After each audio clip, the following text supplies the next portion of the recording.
మొన్న రాసిచ్చిన మందులు వాడుతుంటే బెటర్మెంట్ ఏమైనా కనపడుతోందా? ఐ మీన్ టీవీ సీరియల్ చూస్తున్నప్పుడు ఇంకా ఆవేశానికి లోనవుతున్నారా?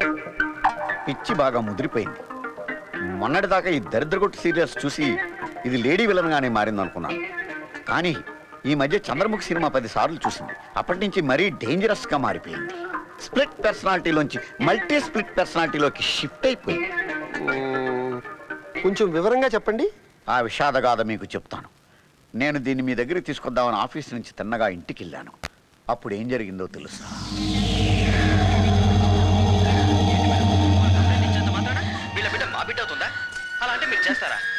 మేమేం చేసినా చట్ట ప్రకారమే చేస్తాం సుధీర్ గారు. చంద్రముఖి, డాక్టర్ దగ్గర అపాయింట్మెంట్ తీసుకున్నాను, టైం అవుతుంది, బయలుదేరు. ఈ ఏడుపు గుట్టు సీరియల్స్ చూసి చూసి ఏదో ఒక రోజు దీనికి హిస్టీరియా వచ్చి నిజంగానే చంద్రముఖిలో జ్యోతికలాగా మారిపోతుందేమో. వసే చంద్రముఖి, ఈ దిక్కుమాల సీరియల్స్ చూడడం ఆపి డాక్టర్ గారిని కలుద్దాం పద. నువ్వు దిక్కుమాలి, నీ బాబు దిక్కుమాలి, నీ అమ్మ దిక్కుమాలింది. డిస్టర్బ్ చేయకు. Sorry for the break. Serial చూడు. అయ్యో నాన్న, నీకెన్నిసార్లు చెప్పాను ఈ టైంలో అమ్మని డిస్టర్బ్ చేయొద్దని. రా నురా.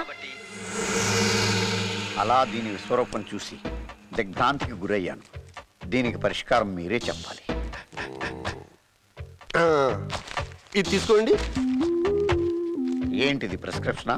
కాదు, టీవీ గైడ్. ఏ టైంలో ఏ సీరియల్ వస్తుందో ఆ టైం టేబుల్ అందులో ఉంది. ఉంటే ఆ టైంలో మీ ఆవిడతో మాట్లాడకండి. ఏదైనా అర్జెంట్ మ్యాటర్ వస్తే గ్యాప్ టైంలో కానీ, అదే సీరియల్కి మధ్యలో అడ్వర్టైజ్మెంట్లు వస్తాయే, ఆ టైంలో మీ ఆవిడతో మాట్లాడండి. Thanks for your prescription.